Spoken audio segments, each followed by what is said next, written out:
Hey everybody, it's me again. Today we're going to be taking a look at this, the Dixon Oriole No. 2 HB pencil. As always, I'll be covering the construction and feel, writing quality, value for money, as well as offer a few comparisons to hopefully give a really well-rounded look at the quality of this pencil. To be clear, I did receive this pencil for free from my local school board when I was a child, but everything I say in this review will be my own honest, unbiased opinion. I have got the timestamps right over here if you're interested in anything in particular. With that, let's get going. First of all, this pencil is a wooden construction with a metal ferrule that holds the eraser to the end opposite of the writing tip. The body is sustainably sourced wood, which encases a length of HB graphite lead, which is roughly equivalent to an American No. 2. If you want to know more about pencil hardnesses, I've got a link in the description that does a really good job of explaining that. Personally, I do prefer a slightly harder lead, since it can help extend the lifespan of the pencil, but HB, it's alright by me.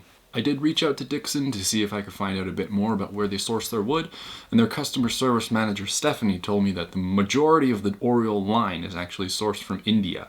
Thanks, Stephanie. I've probably had this pencil for about 8 to 15 years, and I've only used about a third of the length, which is good, but your mileage may vary. I will note though that the eraser doesn't erase. I don't know if that's a consequence of having dried over 8 to 15 years, or if it's a genuine quality concern, but there you go. Moving on to hand feel though. 200 years of experience making pencils over there at Dixon, and it shows.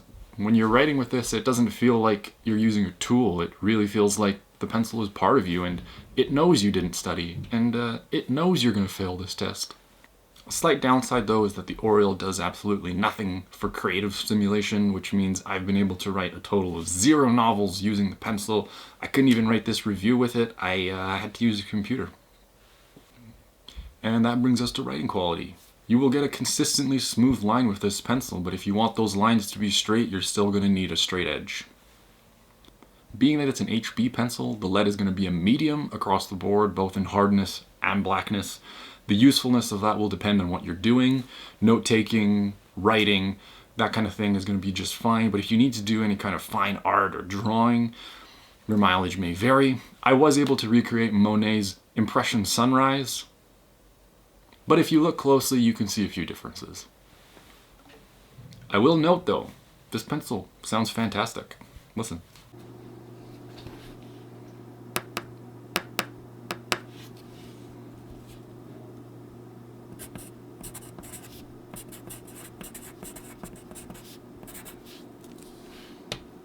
And that brings us to the overall value of the Oriole No. 2. While it does have 200 years of history in its corner, that isn't the only factor when it comes to giving this thing a final score, and there are a lot of variables. If you have access to a schoolboy who can snag you one of these things from their classroom for free, it's a great value.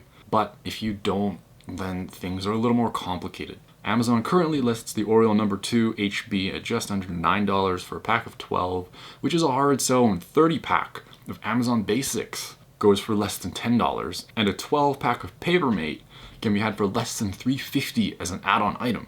To make matters worse, the Oriole is practically useless without a sharpener, which is an added cost, and it's very easy to lose without a backpack or pencil case to store it in. With all that in mind, the Oriole really has a hard time going toe-to-toe against some of its competitors that only cost a little bit more.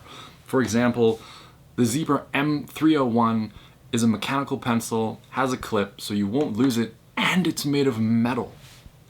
It uses refill lead, so it's always sharp, and the eraser can be replaced. It's a bit more expensive, but if you can find one on the floor of a public bus like I did, then it's a no-brainer. Alternatively, you could go for something like a black Sharpie, which, even though it isn't technically in the same category as the Oriole, the versatility of the Sharpie puts it ahead of the Dixon in my book. And if you're willing to go up from there, the Lamy Safari can be had for around $30 in most cases, and it doesn't just come as a fountain pen like I have here, but also as a rollerball, a ballpoint, and a mechanical pencil. You can get it in a multitude of colors, and if you whip out a fountain pen to sign literally anything, it's more impressive. Now, I'm not trying to be cynical here. The Oriole is a great pencil, but without access to a schoolboy or his classroom, there are better options. Even if you do have a schoolboy, throw him an extra chicken nugget, have him snag you a Bic instead. Thanks for watching. If you liked this video, you know what to do. Ask her to dance. Go on, son.